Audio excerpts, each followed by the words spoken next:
Don't listen to the rules. Buck the system. Take risks. I was going to say, I think I know exactly who he is, the man from Vermont. I have two folks who are joining us at the stage at this point.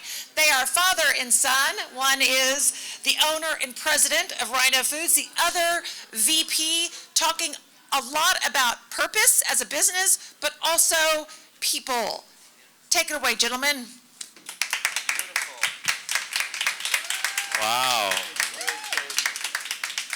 Awesome. That's a hard transition right there. It's like ripped you back out of the break and right back into another session. So, all right. So, thank you for the introduction.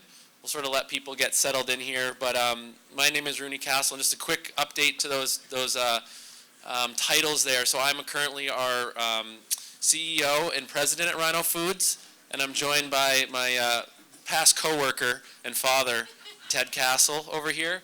And so, really happy to be here. We're from Burlington, Vermont, a company called Rhino Foods, and we're a manufacturer of things that go into packaged ice cream, predominantly the little pieces of cookie dough that you might find in something like a Ben & Jerry's, or what are some big brands around here? What's the Walmart's private label? Great Value. Yep, we're in there. So lots of little pieces that go into ice cream, mostly cookie dough, and so we're about 220 employees. We run across 3 shifts. And in addition to cookie dough, really what we're known for and why we're here today is we've really focused a lot on supporting our employees. So we are a fully inclusive hirer, which means we're working with folks with a variety of different backgrounds and different barriers to employment. And so a lot of the work we're doing is focused on how do we support people while they're at work, but also when they're back at home in their communities. And so, often when we get asked to speak, we're talking a lot about those programs and what they are and how to implement them and why they work.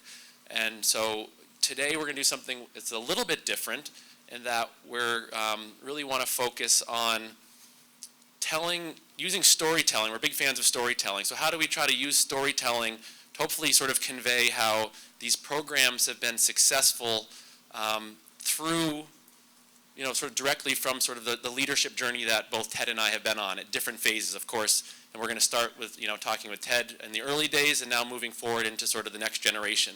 And we're going to try this in a little bit of a different style than we normally do. At least we'll make it more interesting for us. Hopefully it's more interesting for you. I know it's been a long day of listening to folks, but what we're going to try to do is do a little bit of an interview of each other. And so we knew sort of generally the themes we wanted to talk about, but we each sort of got to come up with our own questions and ways to try to tease out those themes. And so it's going to be a little bit more unscripted.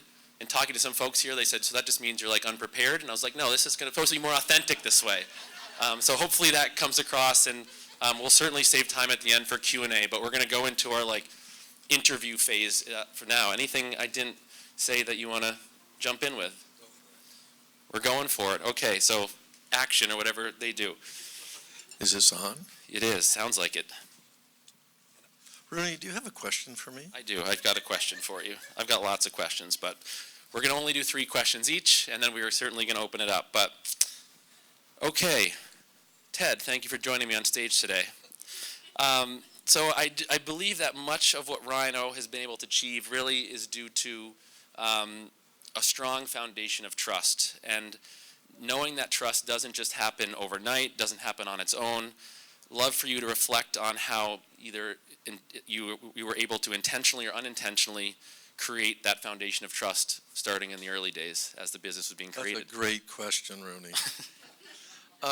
So I'd like to share is I never thought I'd be in business. I was the assistant hockey coach at UVM, University of Vermont, and we started a little ice cream store on the side to make a little extra money. And then when they didn't hire me to be the head coach, I'm like, oh, wow, now I got to go work with my wife in this little ice cream store. And so that's really how the business started in 1981. Some of you were not around for that. It was an amazing year to start ice cream business. And really what I'd like to say is I think the advantage I had was actually not being in business in NBA. So for me, it was more like a team. And at first, I think I was just like a nice guy boss. Oh, I got this business, and now I'm not coaching hockey, so I'm supposed to be nice to people. And really, after about 3 years, I started to talk to some friends. They said, what do you think? I'm like, I don't know. I don't know why I'm doing this. I never really was into business.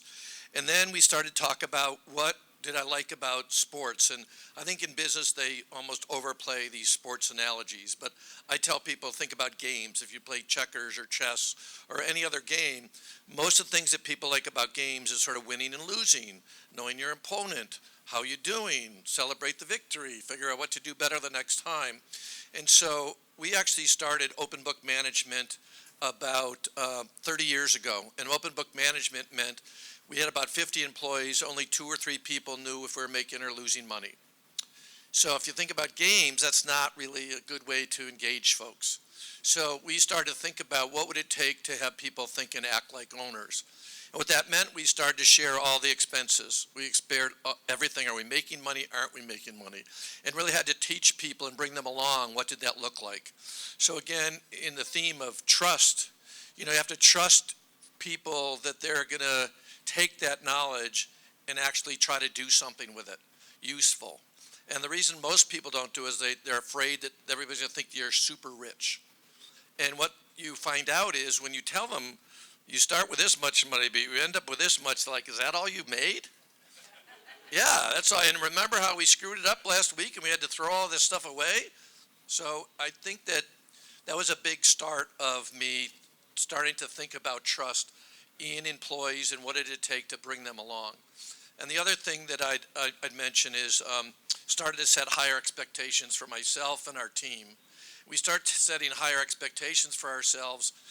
It's more of a team atmosphere. Everybody's in. Everybody's trying to make it work. I, for a long time, really got into this trust thing, and I'd talk to groups like you and say, everybody raise your hand. What does trust mean to you? And there's a book I really like.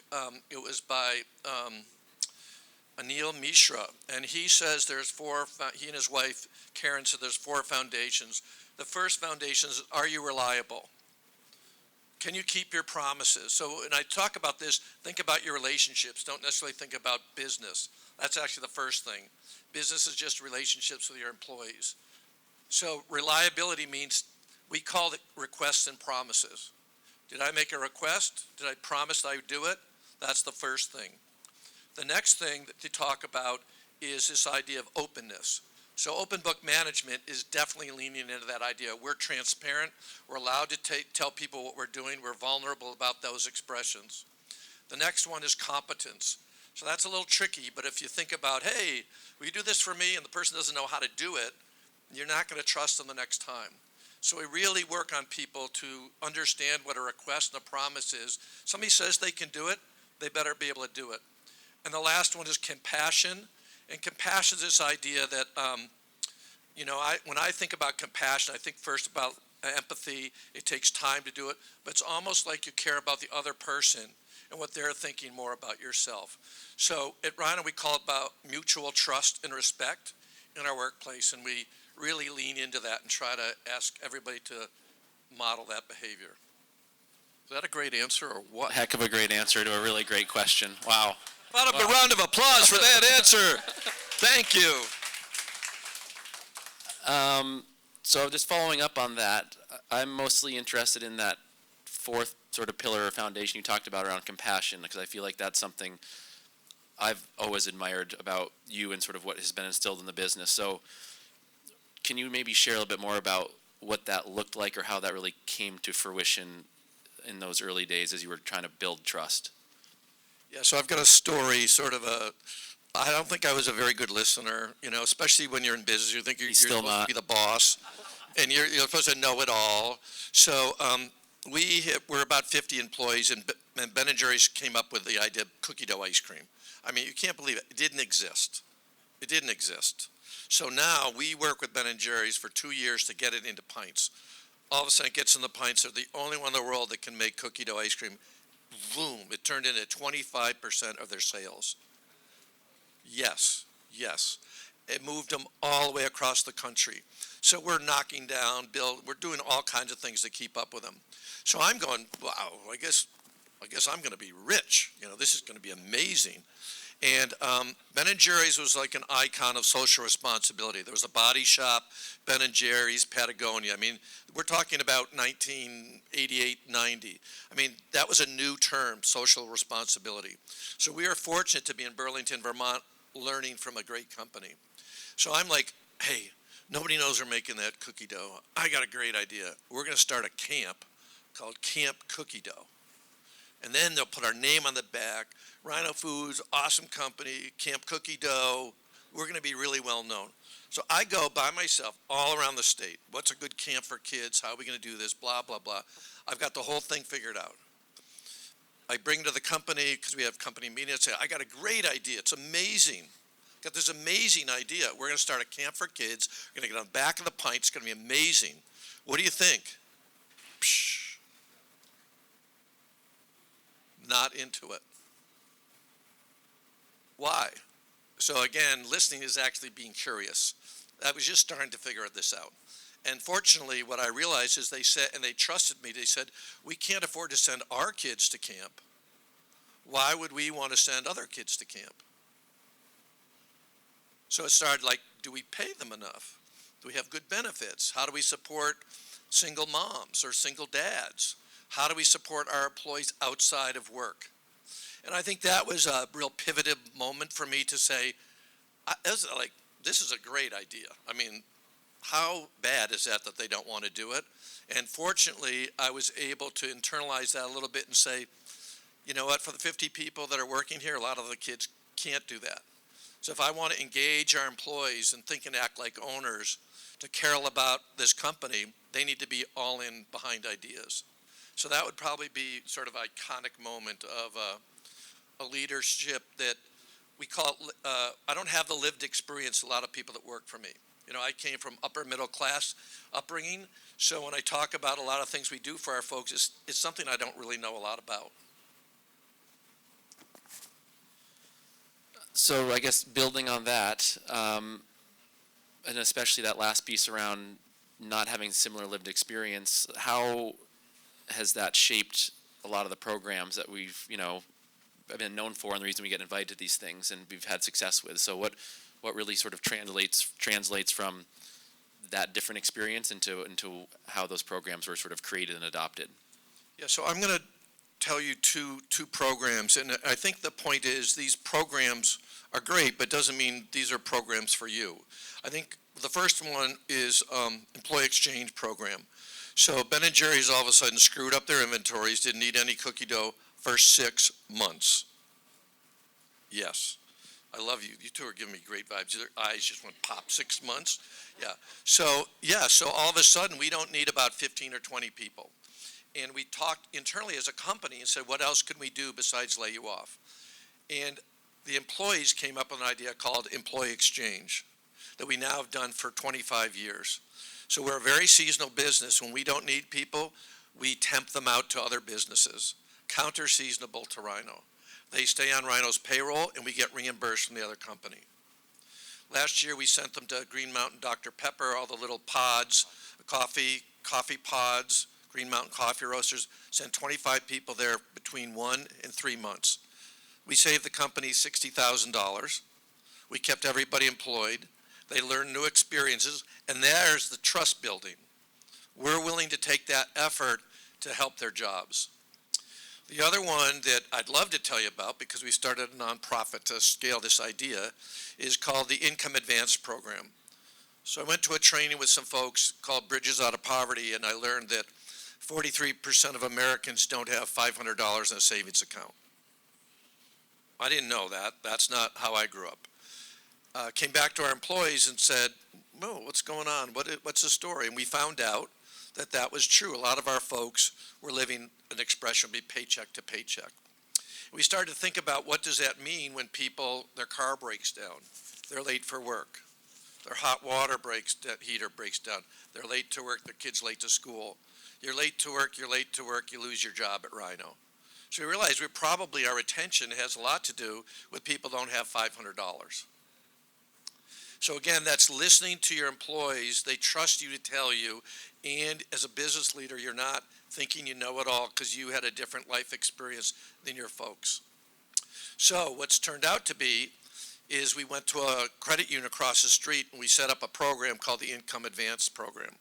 So today, an employee could walk in and say, I need $1,500, no questions asked, no credit score necessary. They don't borrow it from Rhino.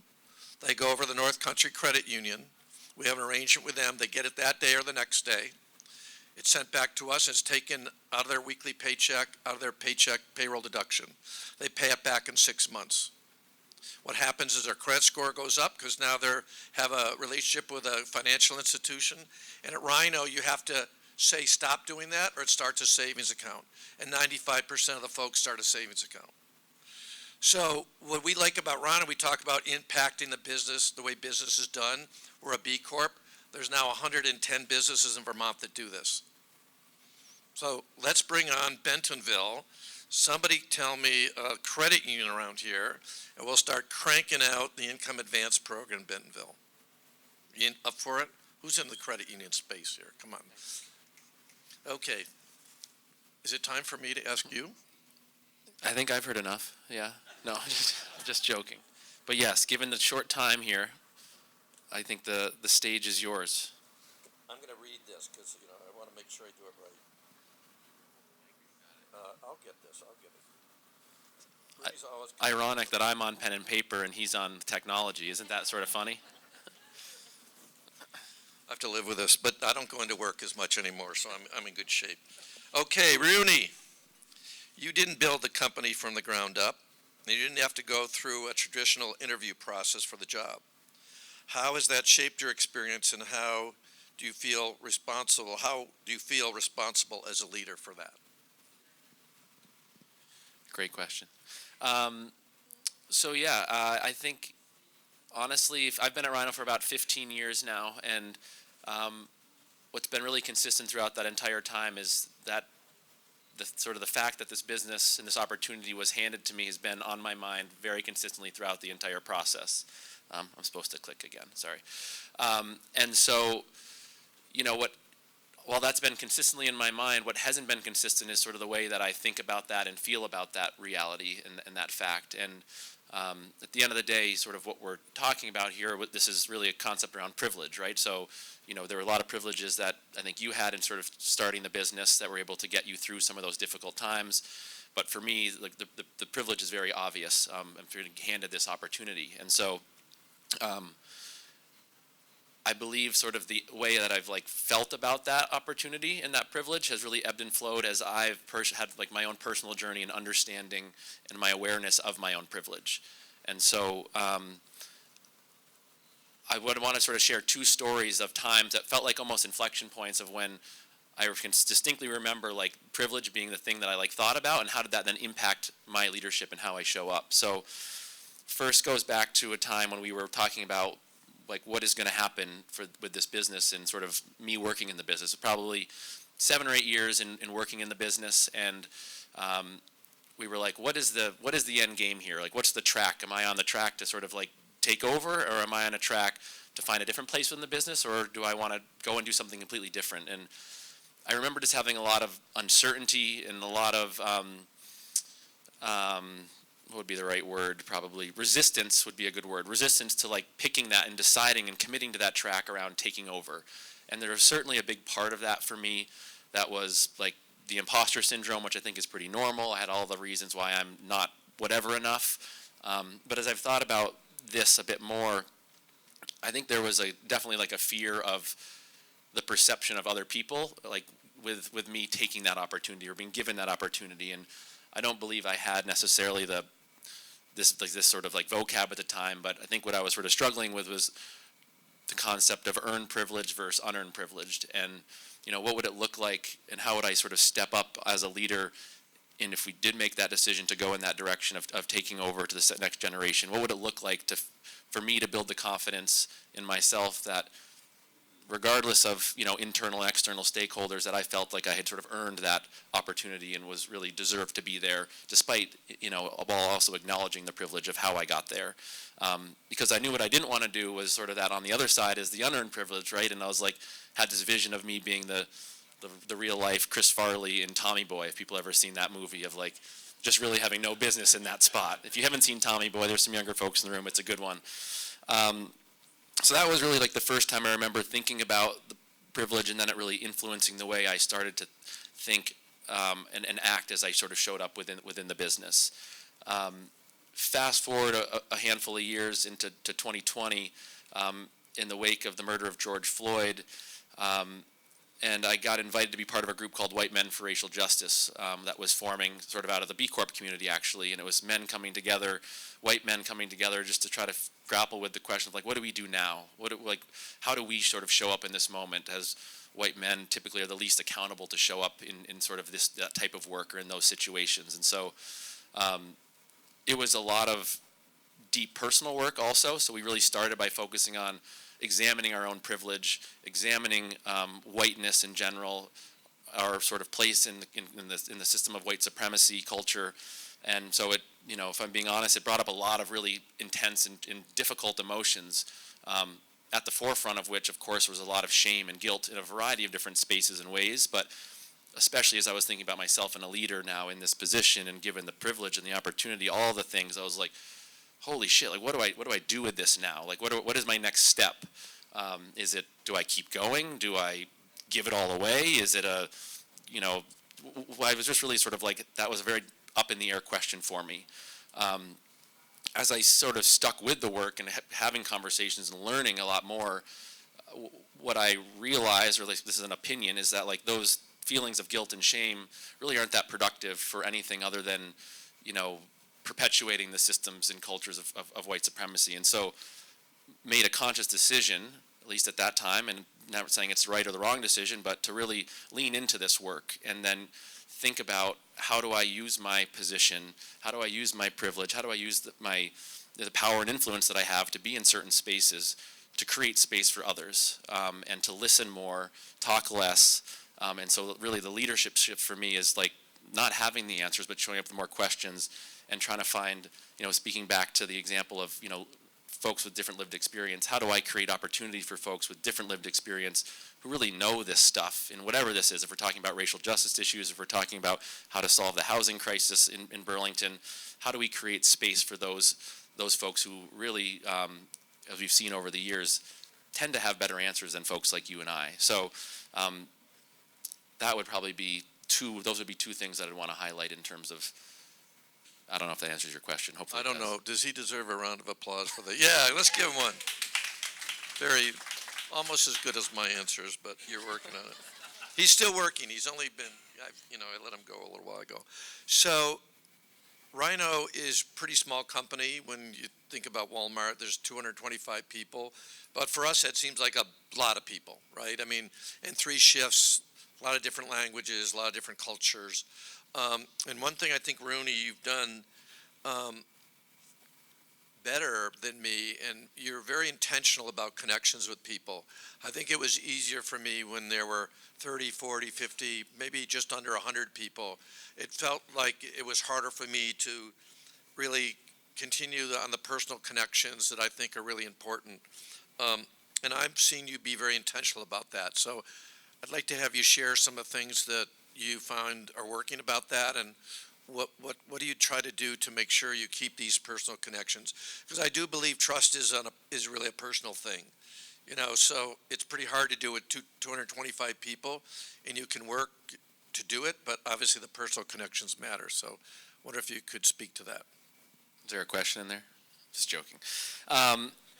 So I think the question was, almost like why the intentionality with connections, and sort of how does that sort of manifest itself? Is that fair? That's a brilliant way to. Okay, rephrase it. So I think for me the why is really about, it's sort of, to me that's clear. It's having connections and proximity is really what is needed in order to have that trust. And I've sort of gotten the exposure to see that trust is the foundation of all the things that have made us successful at Rhino, both in terms of the business doing well, but in turn our people are doing well. And so in terms of like what does it actually look like, I would highlight sort of 3 quick examples. First of which is we have a thing called Crash Course we do at Rhino, which is like our 2-day onboarding program for whoever comes into the company, whether you're working on the floor making cookie dough, or if you're the next CFO of the company. It's a 2-day crash course. We call it Crash Course. If you take nothing away from this talk, maybe this is a fun fact for you. A group of rhinos, like a flock of birds or a school of fish, is called a crash. Did anybody know that? Oh, Monica did. Okay, we got a couple folks out there. Great. So we call this Crash Course. It's orientation, and it's mostly focused on food safety, people safety, the things that people are going to need to know to be successful at Rhino. But for the last couple of years, we've been intentional about also creating 30 minutes of time where it used to be the two of us. Now it's just me meeting with every single new employee that comes into the business. Sometimes these are groups of 1 or 2. Sometimes it's upwards of 10 people. But we spend 30 minutes with each new employee within those first 2 days, just very informally to get to know folks. I certainly share a little bit about myself, about the company, but mostly it's for me to ask questions and say, what brought you to Rhino? Where are you coming from? Tell me a little bit about what you've heard about Rhino. And so right off the bat, we've heard really amazing feedback of people saying like, man, I've worked in a place for 8 or 10 years and never sat down with the person who's running the place, and nobody's asked me what I think about this. And so right off the bat, we still have a long way to go to earn the mutual trust we're looking for, but it starts with a really good foundation. So that like early connection is one way I think that we're doing a good job, where I continue to work towards fostering those relationships. Another one is a more recent example of, I started to think about like, where do I feel the most like resistance to like showing up in the business? Like I'm somebody who's like pretty social, very like know the place really well, very comfortable, but I was like, where do I feel like the most resistance to getting engaged in the business? And if anybody worked in manufacturing, maybe this is relatable to you, maybe it's not, but it was very quick for me to say it was the maintenance shop. Like if you ever worked in manufacturing, maintenance shop can be a bit of a hornet's nest. There's lots that go on back there, and there was some tough, at least at Rhino, there's some tougher personalities, and so that was not a space I avoided, but I was like, it's sort of a little more prickly for me when I'm back there and don't feel as comfortable over myself. And so I chose to lean into that, and that started to look like just going back there and sort of having conversations and creating connection. And what I quickly found was like, this was really a source of where if we share information at a company level, a lot of that information was going back there, getting there's a lot of opinions back there that get construed as like facts. And so then there was a lot of like false information being spread throughout from the maintenance shop outwards. And so creating the opportunity to go back there and talk and build those connections, I found has been a really amazing thing. It's gone to be, now it's a weekly thing where I go out back, we call it shop talk, and I just go and sit around with the guys that are out there, and half of it is just shooting the shit. Like, I got married a couple weeks ago, and for the couple weeks leading up to that, like, I got a lot of marriage advice. I think none of which I will use if I want to remain married. But it was like, the point is, it was like really cool, because it was like these guys opening up about what did they do for their weddings, like what do they like, and so even if that's 70% of it, the 30% when we do talk about work, there's a lot more connection, there's a lot more trust, there's a lot of totally different relationship, even in the 6 or 8 months that I've been doing this. And then the last one very quickly would be similar, but we're a 3-shift operation, which means we're running 24 hours a day. And so the third shift is our overnight shift, which gets a lot less attention, right? They're overnight. And so I've now, every 2 weeks, I spend a full shift working on third shift. And a lot of it is just that, going around, shooting the shit, having conversations. I spend a lot of time out on the floor, working on the line, giving breaks, whatever. And it's just in those like little moments where you get these interesting conversations with people. I had one guy, this was just 2 weeks ago, tough sort of guy out. We're out in the warehouse. For weeks, I would just go and see him. Scott, how's it going? One-word answers. And finally, I was like, Scott, come on, you got to give me something. You got a question for me? Anything? He goes, yeah, all right, I got a question. He goes, I've worked here for 6 years, and my title is a water strider. He goes, what the fuck is a water strider? I was like, fair. All right, here's a guy. So I'm like, let's pull up. I think I know the answer to this, but let's pull out the phone, Google, and like, sure enough, yeah, we can like figure out, okay, this goes back to a Japanese term. It's for this little spider that like gets ingredients from one place to the next, and like, that's what you do. And he's like, cool. I've never been able to like explain that to people. It's like, all right, I don't know how much value that had, but to me it felt like a cool win, and like now we've got this new sort of bond about water strider. So it's those little things like that that I think are sort of like the intangibles that might not seem like a big thing, but really do like add quite a bit of value in the long run and create that connection and trust. Well, that's a good answer. So we talk a lot about employee voice at Rhino and really employee-centered approach. We think about their lives inside of Rhino and outside of Rhino and trying to make them the best, leave work in the best shape they can and come to work in the best shape they can. So here's the question. Looking ahead, what worries you the most of maintaining this employee-centered approach as Rhino continues to grow, and how are you preparing for those challenges?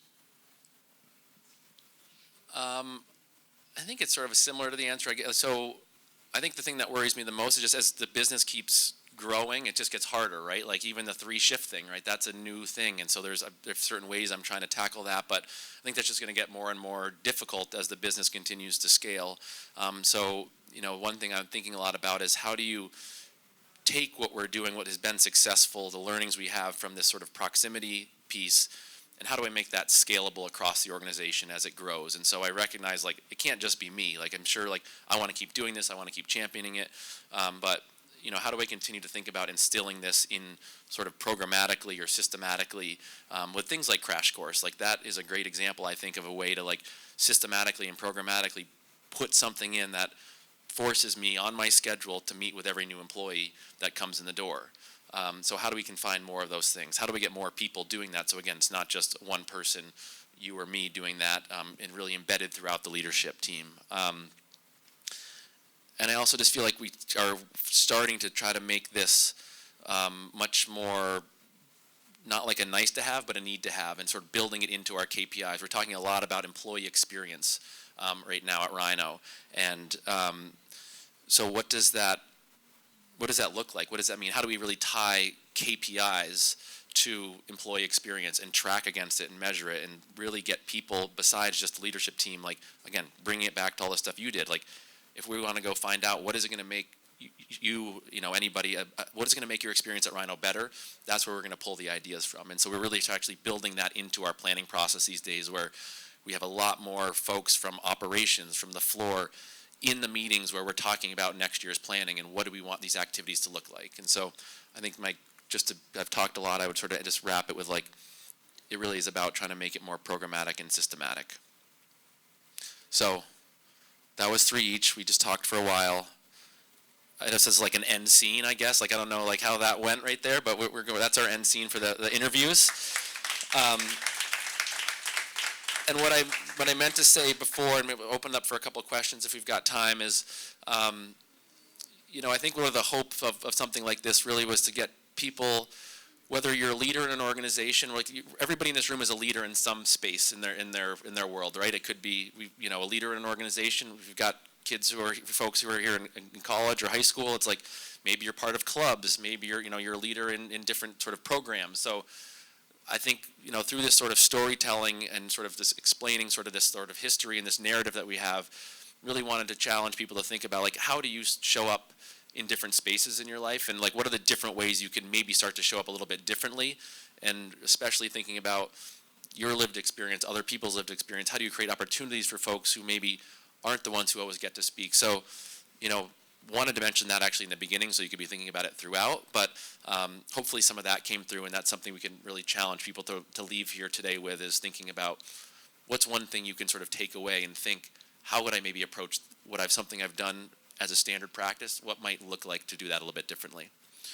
So with that, I would maybe open it up just to general questions.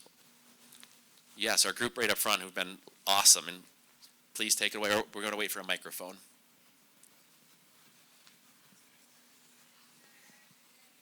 Hi, my name is Saryu, and I'm a junior at Bentonville High School. I had 2 questions for you today.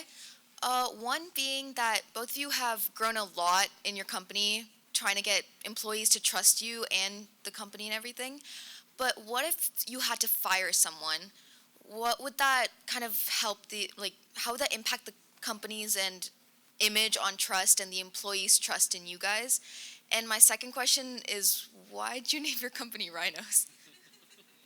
Do you want to start with that one? I'll take the Rhino. Yeah.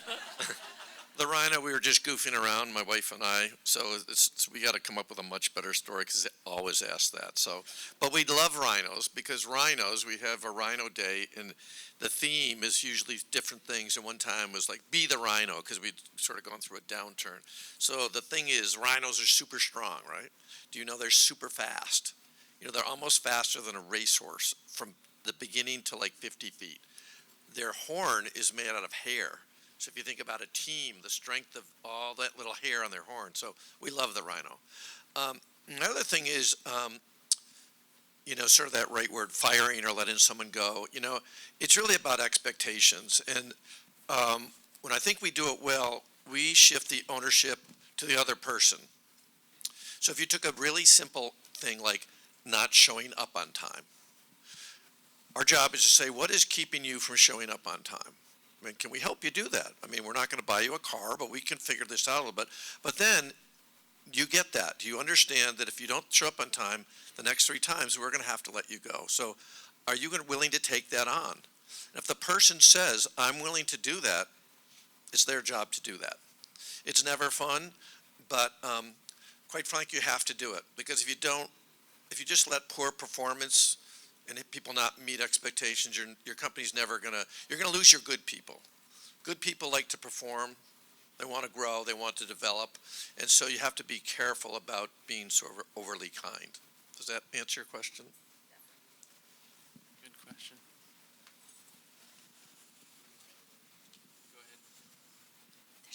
Oh, he's got one. He's got a mic back there first, then you go. Yes. Yeah, and so I was wondering, how important is it for employees to align with your company vision, and how do you kind of emphasize the importance of it?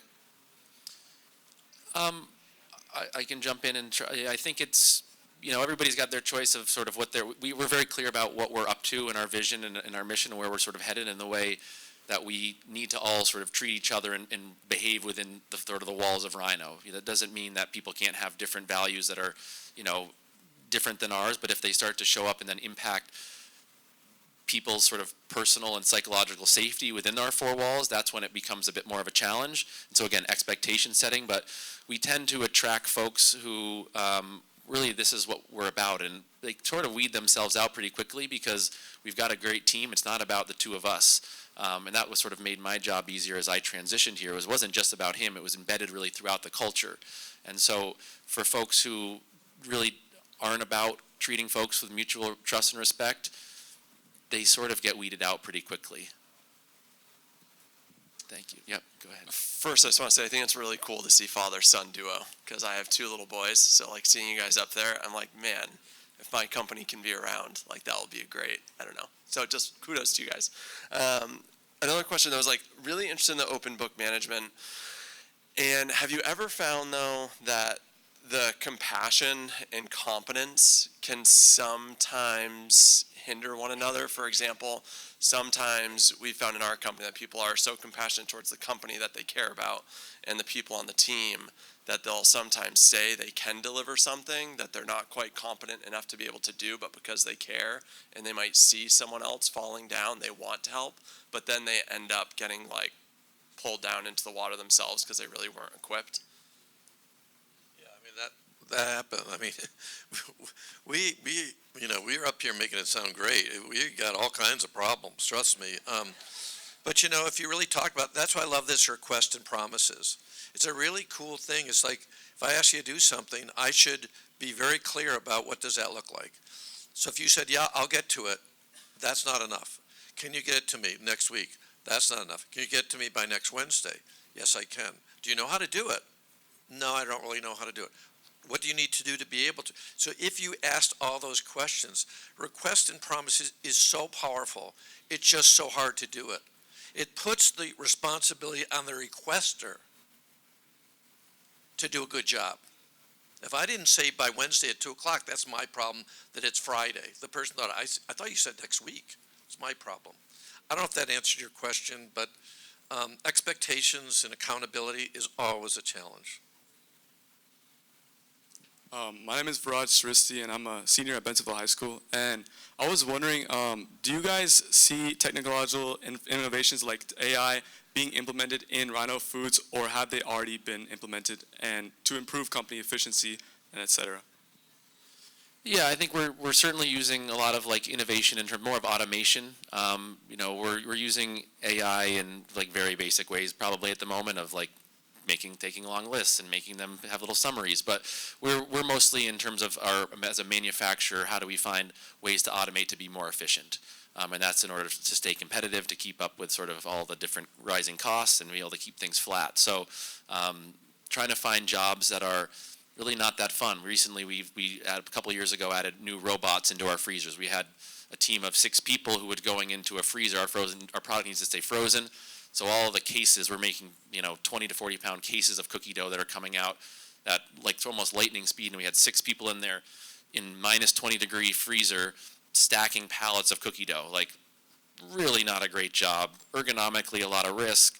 A lot of risk of mistake for putting the wrong case on the wrong pallet, and then you've got an allergen risk and cross-contamination. So that would be an example of adding some robot technology that now all that is done and scanned, and there's a whole lot of benefits to that. So that's mostly where we would see it, is in terms of operational efficiencies and productivity gains. Hi guys, thanks for being here today. Ted, it looks like the book you were talking about is called Trust is Everything. Does that sound right? Yep. What other books or thought leaders have shaped you both as leaders? You got a lot more. He's always referencing some person, old I white dude wrote a book. I sort of got into it because I realized that as the business grew, I'm not a very organized person, so I was like, ugh. Like, who's doing all the planning? And I said, if I'm not going to get better at this, then I shouldn't have the job. So I actually spent a lot of time thinking about strategic planning. So I really leaned into like strategic deployment. So set strategy, deploy it, like Toyota approach. So I sort of dug into stuff that I didn't really like to do. I think most people are good at things they like to do. I don't like to plan. I don't like to be organized. So if I want to be the president, I need to get better at that or hire into that. So I don't think I answered your question, but What were some of the B Corp. resources? We're a B Corp. So tremendous opportunity of leaders in B Corp communities that are amazing. So I get a lot of inspiration from them. And I feel like there's different ones you've thrown my way over the years, but it's like some of the, the Cascade Engineering. I find that he's also looked at different, we've often looked to like other business leaders who are doing this stuff and doing it really well. Cascade Engineering was a big one in open book management. You talk about somebody, Adizes, quite a bit. So they're certainly out there, but I find this, at least how I would answer this question is I'm less reading the newest book, and I'm trying to use the different communities like this one or the B Corp community to find people who are doing this stuff and are really the thought leaders on this, and how can we follow in our own way and then lead, and support the others who are on different phases of the journey. Thank you. Yeah, that Adizes has a lot of good stuff on trust. This is a great presentation, you guys. I love the format. Keep going with this in your next ones. This is really good. You guys are in a really unique position, it seems like, with Rhino, where you're born out of a company or a relationship with a company like Ben & Jerry's that has a really strong social justice mission.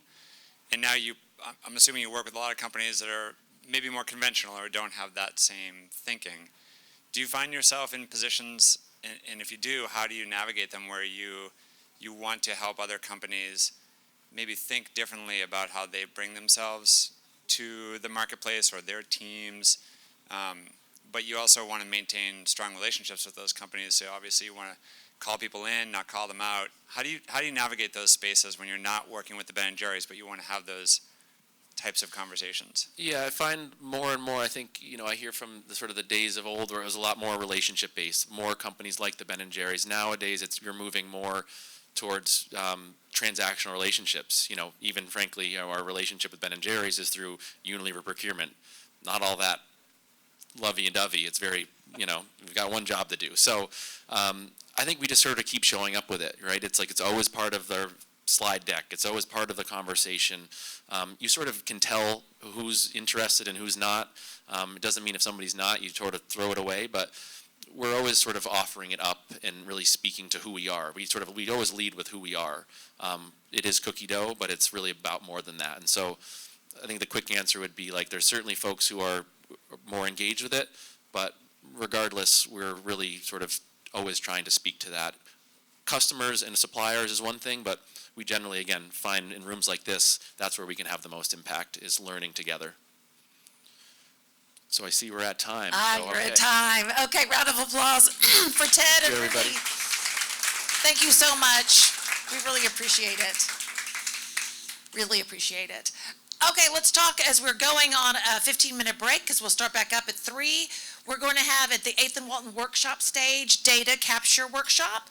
Then at BARC, we're going to have the next right step, how a founder's biggest mistake shaped a mission-driven brand. And then right here in RJW, we're going to have your impact story as a brand identity. So we'll see you back here at 3 o'clock.